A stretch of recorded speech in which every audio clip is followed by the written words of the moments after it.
Hey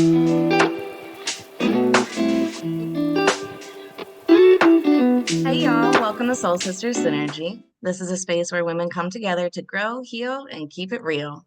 Every Tuesday night, we have a powerful guest speaker share their testimony, and afterwards, we open it up for a private Q&A discussion with the ladies attending. I post the recording here on Wednesdays so no one misses out. If you want to be part of the live discussions, you can join our private Facebook group, Soul Sisters Sanctuary. Now let's get into it. All right, y'all. I'm excited for tonight's guest. Megan London has an incredible story of resilience, redemption, and God's grace. After her experience of deep trauma, she turned to addiction as a way to cope, but by the grace of God, she found her way to healing and sobriety. She's here to share her journey, the struggles, the breakthroughs, and how faith played a role in it all. Megan, thank you for being here. You're very welcome. Thank you for having me. All right, we're gonna go ahead and get into it. I'm gonna just go ahead and shoot off a question to you, and then I'm gonna let you rock, okay? Alrighty. All right, so we're just gonna go back to 2015. Can you take us back to the moment where everything pretty much took a turn and changed for you? Well, to be completely honest, 2015 is when I was raped by an ex-boyfriend, actually. But it wasn't the rape per se that I want to say that broke me completely. It was everything from 2008 to that moment. It just felt like being a good person got me nowhere. And when the rape happened in 2015, that was kind of my moment of not necessarily that God's not with me, but I must have done something so bad in life to deserve all these things. And I just felt like I wanted to give up. I wasn't brave enough to really take myself out. And I say brave because in that moment, that's kind of what you're facing. And so in that moment, I went and I turned to drugs. It was, first of all, it started with meth and then cocaine. And then it later lead to pills and alcohol because obviously when you have all those uppers and you're trying to function in society, you have to have the downers to kind of bring you down. And from that rape and that kind of just being my tipping point, like I said, I really gave up. I really felt like any little small mistake in my life, having sex before marriage, I was married at 17 and that was the first man I ever slept with. But in my mind, that was such a bad sin that I deserved all these things. I mean, I was a really hardcore punisher to myself. Um, from that rape in 2015, and that kind of being my tipping point, again, like I said, I got into meth, cocaine, alcohol, pills, and then later on, marijuana. From that, I've got little notes here, guys, because I told Rachel, like, literally every year of my life could be a book. It's so much. And if I sat and told you this, we would be here all night. But from that, I had met a guy shortly after the guy that had raped me, the ex. This man was horrible at the time. I forgive him now, but the domestic violence was so severe that my entire head got beaten into the dashboard of my car. That only led me worse into drugs because these drugs took every bit of feeling away from me. I didn't have any emotions. I just functioned. And during this time, simultaneously, my ex-husband, who wasn't quite the ex-husband yet, he experienced, he calls it himself. He got in a fight with a gentleman. That gentleman died in the vehicle. They were driving and he died. My husband was thrown out of the car 20 feet and I was at work high as a kite. And my sister pulled up and said, "Hey, you might have to go identify his body." I go and I discover it's the other guy, which was my kid's babysitter when they were with dad. And then I get to the hospital and discover my ex-husband's there. And I had to basically, I was working 3 jobs to support the kids, plus going back and forth to the hospital in Little Rock, Arkansas here, just to keep him afloat. His family wanted to pull the plug. And it was through all of this that I felt like I had to kind of do these drugs to stay afloat. Not one time in any of this did I ask God for any help. It wasn't that I thought he forgot me or anything. It all literally stemmed back to I've just made so many mistakes. Like, how could he help me? Why would he want to help me?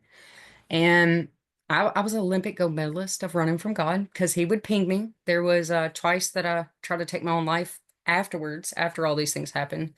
Probably I want to say 2016. There was twice that I tried to take my own life. One time in particular, y'all will really like this testimony. I was driving down the road doing about 80. This is in flat country where you can see people coming miles from either side of the road. And there's nobody around. I know I've got a clear shot at this telephone pole. I hit it. I'm doing 80. I try to hit the pole, and I was quite literally slung back up on the road, and the car turned off. Out of nowhere, a big truck's coming right at me, and I'm freaking out trying to start the car back up. And I get the car out of the way, and it is in that moment that I break down crying. And it was the first time that I tried to talk to God because I was like, yeah, I don't want to die. I clearly don't want to die. Look how hard I'm starting this, trying to start this car. And so I begged for mercy. I begged for his help. But things didn't get better from there. They did not. I continued doing the drugs. I continued drinking all the time, lowering my self-worth in many, many ways.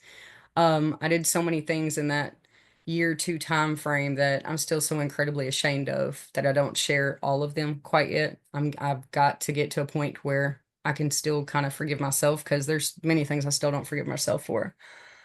But from that, and I want to say about the end of 2016, I went to my sister's in Bradford, Arkansas, and I started running every day to try to get the drugs out of my system faster. And I stayed away from anyone that I ever knew prior to that. Only my sister was the only person I really would put myself around because I didn't trust myself being around other people.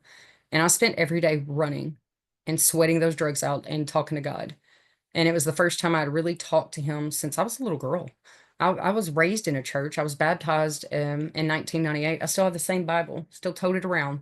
And it was the one and only possession that went through all of these trials and tribulations with me, which is crazy. So I must have very much valued the Bible, Yeah. but I didn't value it enough to read it. Because it was in the Bible that I finally, and I wrote this down because I wanted to share that with y'all. I think it's Romans chapter 7, verse 18. Could be verse 25, right in there. Paul speaks about sin and how we all struggle with sin, and that's exactly why we need God, why we needed Jesus' salvation. So it was coming across that really spoke to me. Like, wow, I'm punishing myself more than anybody ever could.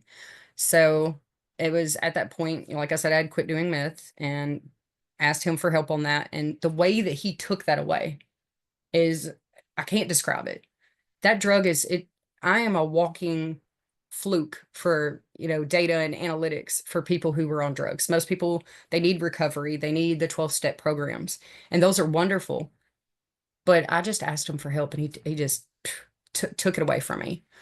Um, do you need pause any? Because I know I'm a certified yapper. No, it's okay. You can keep going. Just do your thing. Go ahead. Well, after after I was there for several months and was kind of clear of these drugs that were kind of out of my system, like I said, I was still kind of drinking at the time. I was still smoking pot for sure. And then I met Joey, my spouse now. And it was such a weird way that we met. I'm totally not ashamed to put this out here because I wasn't completely straight with God yet. I was still kind of rediscovering myself as a Christian. We were supposed to be a one night stand. And it turned into an 8-year relationship and him raising my kids with me. But it was through meeting him, and he had his own screw ups. He was full of messes. And without me even realizing it, God pulled us two together. I quit everything and he quit everything. And I quit drinking automatically. I did continue to smoke pot because I eventually did get my medical marijuana card for PTSD because I didn't realize how bad the PTSD was until I quit doing all of these drugs and started peeling back the onion layers to figure out, like, oh, you're pretty damaged. You're a lot more broken than your coping mechanisms like to let on. And from there, Joey and I, we didn't jump into the Bible necessarily together, but we both really believed. We always spoke of God. We went through a lot of rough time together. Like when we first got together, I had a warrant for my arrest for a speeding ticket, the one and only speeding ticket I've ever had. And because of that, I couldn't even afford to get a vehicle or my driver license. So Joey and I walked 3 miles back and forth to work to make it happen, to make us get this house together and get these kids in a safe home, safe living environment.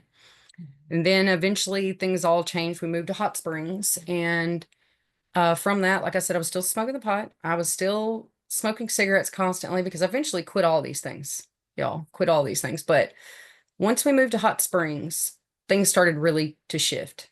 My dad passed away in 2021, and I really didn't, I wasn't mad at God when this happened. I was happy for my father. I knew where he was going. My dad's the only one that ever spoke life into me. But my entire life, I served other people, and that instead of serving God, and that's kind of what led to a lot of my pain, the bad relationships, the drugs, and all of that. But losing my dad really woke me up because he spoke so much God into me, and he constantly laid that verse on me out of Peter, out of the book of Peter, that says, "Find what you're good at and use it to serve others." Because he knew I was very meek. He knew I had a servant's heart, but he was like, how are you going to use this? Because you're not utilizing it well. You've tried to take your life, kid. You're too used to do all these drugs. Like, you're really stressing me out. And when he died in 2021, it really kind of hit me that I spent most of my life running my dad for my issues, but not once did I run to the Father. And I really feel like a big part of my dad's passing was God telling me, like, wake up. I know you want your dad, but you've got me, and you've always had me. Run to me. And April 2023, I didn't get this out of my Bible in time before the meeting started. I wanted to show y'all something, but in April 2023 was the first time in my entire life I kind of prayed for me. Besides asking God for help to get off the drugs, the alcohol, all of these things, I prayed for me. And I basically told him, I want to be a servant to you. Can you help me get this farm so I can do more? Because I have huge plans for this farm to feed thousands. And as soon as I prayed on that, he kept pinging me, just kept this voice in my head, and it would always be like my dad's voice talking to me, little girl. And I think he would use my dad's voice because that was what was familiar to me. He doesn't use that now. He's really loud now, but he would ping me constantly and tell me, build bigger dinner tables. And I didn't know what that meant at all. And then, like I said, I made that prayer. I wrote that down in 2023, April. Fast forward, 2024 was probably the roughest year of my life. I have two sons that moved out, flew the coop. And that was, as a single mama going through all this domestic violence, all these things, I felt like I'd overcame so much. I just didn't want to lose my babies, even though they're grown and it's time. That was just all I ever had was them. And so them leaving, me stressed about trying to get this farm, like, how am I going to do this? I trusted God, but I always feel like I've got to do a lot to earn it. And really, I just have to have faith. I just have to have faith. And so from that prayer in 2023, fast forward, September of 2024, Joey and I are doing Bible study every day with the kids. We're getting more in the word. We're leaning harder on our faith. Actually, back up, July, before that September, God started pinging me again, and he told me to pack everything up. And I looked crazy to my family at this time. I had to kind of lie to them. Y'all, I hate to say that, but I did. I knew they would think I was just crazy and I'd lost it. If I would have told them, just getting them back into reading the Bible and doing a family Bible study, if I would have said, hey, God told me to pack everything, it would have been like, let's take her for a 72-hour hold. So I was a little scared to tell them that, but I got them to do it by saying, hey, if we do this now, it'll be easier moving into the tiny home. And you got to think these two of these children weren't even going to the new place when we got it. They're flying the coop. But I talked everybody into packing these things. Flash forward to September, just a few months later, we got our land. And I need you to know that I had barely saved up $1,000 in my account. My credit score was at 463. It was horrible. And we found land, and he made it happen. I'm talking about within 24 hours, we were there signing the papers, and Joey and I were looking like this really happened. And it dawned on me. I ran back to my Bible, and I was crying. I'm gonna try not to cry now, but I was crying. I was like, look, it was the first time I ever prayed for me. And he was like, oh my God. He's like, wait a minute, you told us to pack. And I was like, yeah, can I tell you the truth now? He told me to do that. And from there on, that's when his voice started getting really loud. He would tell me things like build bigger dinner tables. I'm going to send you somewhere you've never been before, and you're going to meet people you've never met before, and you're going to feed hundreds, and you're going to tell them about me. And I was like, what? Like, I'm dreaming of a homestead where I teach people and I do want to feed people and I do want to tell them about you, but this sounds like a ministry. Me? So, but he doesn't call the qualified. He does not. Okay. He qualifies the one he calls. But from that, December happens. I decide I'm laying in bed one night and I hadn't even smoked pot that day because the PTSD is so bad that y'all I can't even be out in traffic. And I'm like, I gotta go home. This is too much. Isn't that crazy for somebody that does online stuff? But I was laying in bed and I was almost asleep, and it was like I could hear Jesus crying to me, saying, why do you run to that more than you run to me? Oh, you talking about convicted. And it really choked me up. And I was like, oh man, I really have put this before you. Instead of ever running to the Bible, running to the word, I would always run to my pot and get stoned and then feel great. And there's nothing wrong for people that have to self-medicate, use it for that. But I was not. It was a whole nother level. It was crippling everything, my content, me getting to my dreams faster, me serving him better. Like it was just crippling everything about me. So I gave it up and I prayed again. I was like, okay, you've moved mountains for me. And you've took away the addictions of meth. I don't want alcohol anymore. Like you've helped me with everything. You got us this land. You've built this platform for me. And that where people actually love me for me because I've been rejected a lot, especially in my own family. So it was like, you've done all this. I know without a doubt. If I pray and ask for you to remove this, and he did. I mean, it was the easiest quitting of my life. It was like night and day, just instantly didn't want it anymore. And now, let's see, that was December 25th or 27th of last year. And here we are, it's what, February 11th? So that's a plus. And then I did it again in January. The end of January, I was like, okay, one last time, the cigarettes. There ain't no way I can be out here teaching people gardening and just like gasping for breath. I was like, please take this last one away, please. And surprisingly, that's been easy. And Joe and I both made a pact because he's a smoker too. And I was like, we promise each other that we're gonna run and pray or just lean on each other anytime that we have a craving. And sure as crap, we quit. We just quit. And I mean, we threw away the last three cigarettes we had and was just like, no, we're done. We're done. And haven't smoked Wow. again since. Like, not even one time. And I've been in crowds around people smoking, and I've been around my sister who smokes. And the fact that it just doesn't even bother me, it just is mind blowing at what he can do. And that's that's the sum of it. I probably said that all really fast and kind of missed all over the place, but it's just the details and all of it are just crazy at the mountains that he's moved. I mean, I'm telling you guys that I used to call my dad all the time for gardening and stuff, and because I felt like a nerd to everybody else because that's all I wanted to talk about. And to now see that he's built an entire platform around that where I not only get to plant seeds in the ground with other people, I get to plant seeds in people. There are people actually telling me now, and this really does make me want to cry, but they're like, what a perfect example of Christianity through actions instead of words. And I was like, what? And these are some of the comments that people have left me recently. Like, no, you loved on me and showed me what it meant to love another person like a true Christian before you ever declared that you were one. And I was like, ah. And it was so weird because, y'all, I was praying on that, steadily asking him, am I doing the right thing?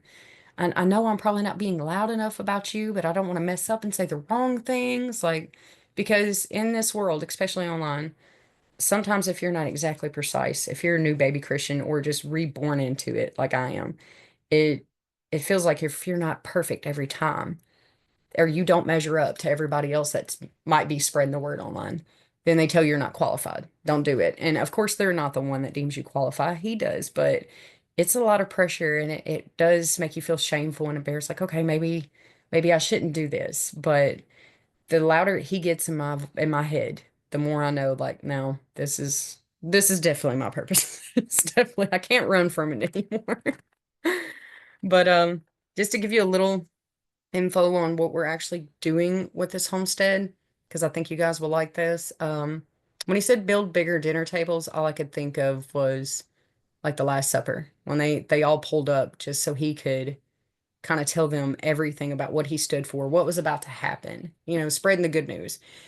And I see that happening now. Like, this is exactly what it is. Maybe not everybody feels comfortable being in a church, but so many people are starting to pull up the table, sit and talk, and share their stories because that seems where the most power seems to come from is not just Bible study, but sharing your testimony. Like, look what he did with all these broken pieces of me that I didn't even know what to do with.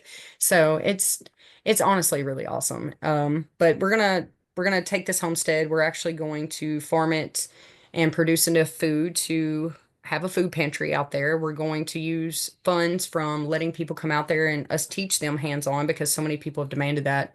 We're going to turn around and use those funds for charity and profit because where we're moving to, he purposely put us in a spot that's a food desert. There's a huge income gap. And so we're going to be taking about, I want to say about 85% of all these profits and improving the lives of others around us. We're going to host Passover feast every year, and we're going to use the food that we harvest and grow and livestock we raise. And I'm not sure if any of y'all have heard of Kayla Gabbard or KG Ministries. She's on, I'm not sure if she's on Facebook. She is on TikTok, but she baptizes the old-fashioned way out in the creek, and we're really trying to get her to come on out and bring her little ministry out there. Let us feed everybody and talk with everybody, and let her start baptizing people out there with us because I'd love to get there, but I don't think I'm quite there yet. I need some mentoring before I feel like I should be kind of dunking people and, and doing everything. But he's definitely made a disciple out of Joey and I in my life. He definitely has. I can feel that calling stronger now than I ever did. I just didn't know what that whole build bigger dinner tables meant at first, but now I see it. And we're gonna have a sign out by the road that is the two fish and the five loaves of bread, just to symbolize our faith alone is going to do the work that we need to feed these people. I love that. That's that's awesome. Wow. It's a lot. It's a lot to digest. No, it's awesome though. Okay, I'm gonna ask you a couple questions. Some of my questions you already answered, which is great though. Um, Looking back at 2015 after the occurrence happened, because you were trying to cope with pain and you turned to addiction, um, what would you what do you wish you had known or had access to during that time? Like now that you have grown from it and maybe learned more, like is there would you have chose to lean on something else? I mean, obviously I'm sure you would have chose to lean on God earlier, but like any other things you can add to it, like maybe for somebody that's dealing with that storm currently. I wish I would have just been brave enough to talk to somebody that I knew actually cared, or just walked straight into a church and just told somebody, I need help. And because that would have been the perfect, that would have been the perfect person equipped with the word to say, he does still love you. Because I'm telling you, when you're that down and out, you continue to do what you do because you don't feel worthy of his love. And if anybody would have just stopped for 2 seconds and say, hey, he runs away from the 99 to save the one, that would have made all the difference because I was an Old Testament kid. I hadn't even read the New Testament till I was an adult, y'all. And had somebody just, and I knew of Jesus, I believed in him, but if somebody would have just said, hey, he would definitely run you down. It sounds like he is. You just want to turn to him instead of running from him. But I wish I would have just turned to somebody, but instead I kept entrusting my entire being with the people that were already they weren't scared of losing everything, so they helped me lose everything too. So I think if I would have just stepped out of my comfort zone for 2 seconds and left my shame on the floor and just asked for help, and I was Yeah. too scared to. I felt like, oh, I've got it. I've just, I've got to get high again and I'll feel okay. But that's what it is. You want to numb yourself so bad because that guilt eats you alive. It does. And that's the devil's biggest weapon is your guilt and your shame. I mean, it's his number one weapon. Yeah, I definitely I can resonate with that big time. Um, I think you've answered all my other questions really, so I don't want to keep saying things and make you repeat yourself. Um, I know you did say that you still have like some shame for some things, which also I resonate with deeply because I'm a recovering addict too, so I get that. Um, but with the things that you were able to forgive yourself for, like, how did you learn to forgive yourself and kind of start embracing your new identity? I just had to keep reminding myself whenever, and I still have to do it, whenever I down on myself or my inside voice is way harsher than my outside, because us women, we love to compliment each other, but our inside voices are so harsh. I had to start reminding myself every time I talk down to me, I talk down on his will. Because if he chose me to do what he's wanted me to do, then he already factored in all the stupidity and the shame and the guilt, like all of my mistakes. He's already factored that in. So why do I constantly try to refactor it? It's like figuring out a math equation. He's already perfectly calculated. And then I'm Yeah, going back like, are you sure? And yeah, steadily trying to crunch the math on it. So I have to remind myself that every time I doubt myself, I'm really doubting him. And when I do that, that sense of guilt of that is like, oh no, no, no, I don't want to doubt him. I don't want to doubt him.